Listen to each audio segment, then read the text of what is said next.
Have you ever run out of baking soda in the middle of baking? Let's make some up so we don't have to run to the store.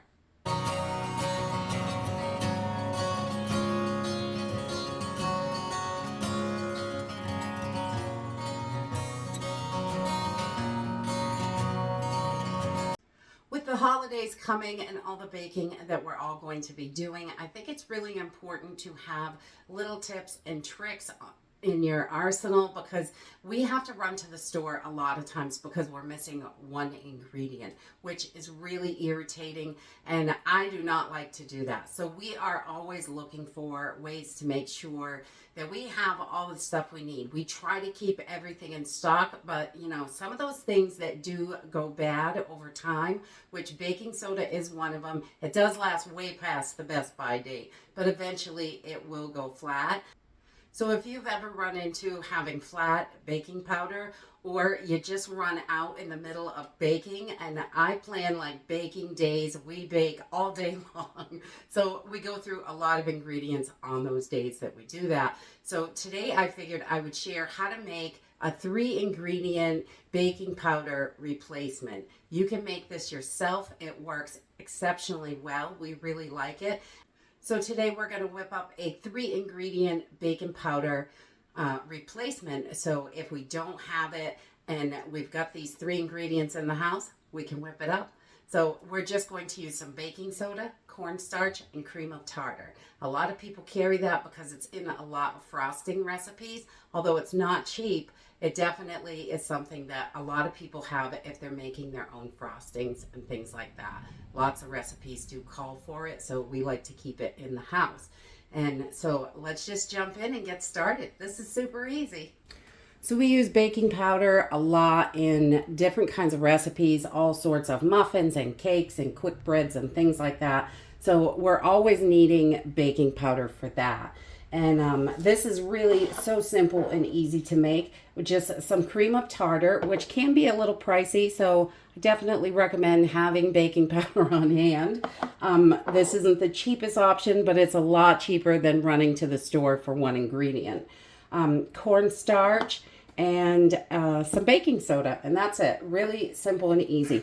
We're gonna just make a single little batch, and this can be done in any size that you want. If you want to make a big huge batch, you definitely can do that, but I'm just going to do it by just a couple teaspoons, so you would have enough for a recipe. So we're going to take 1 teaspoon of cream of tartar, and we're going to put that right in there, and then we're going to take 1 teaspoon of cornstarch. So just 1 part, equal parts of those. And then we're going to double it with the baking soda. We're going to put 2 teaspoons of baking soda in here. And we just want to get that in there so we have it. And then we're just going to mix this up. And that's it. This is your baking powder. This works really well for quick rise breads, anything that you use baking powder for. So we just want to mix this up really well. Okay, so just like our regular baking powder, if we're going to test it to make sure it works, I'm going to take about a teaspoon of this mixture, and we're going to put it in just a little glass, and I'm going to use hot water and put it in the baking powder. When you do that, if it bubbles up, then it is still active, and this is exactly how you test your baking powder. I think I've done a video on this before. But you just put some hot water in there and watch for your bubbles. And you can hear this snapping and popping, and everything is getting nice and bubbly. So you know that this is active baking powder. And it's really that simple. These 3 ingredients mixed together, 1 part, 2 parts, you are going to have your baking powder ready to go. And you can do this with teaspoons, tablespoons. You could do it with cups if you wanted. That's a lot of baking powder. But just a small little jar, and you can mix it up and have it for a few recipes. It usually most recipes only call for 1 or 2 teaspoons.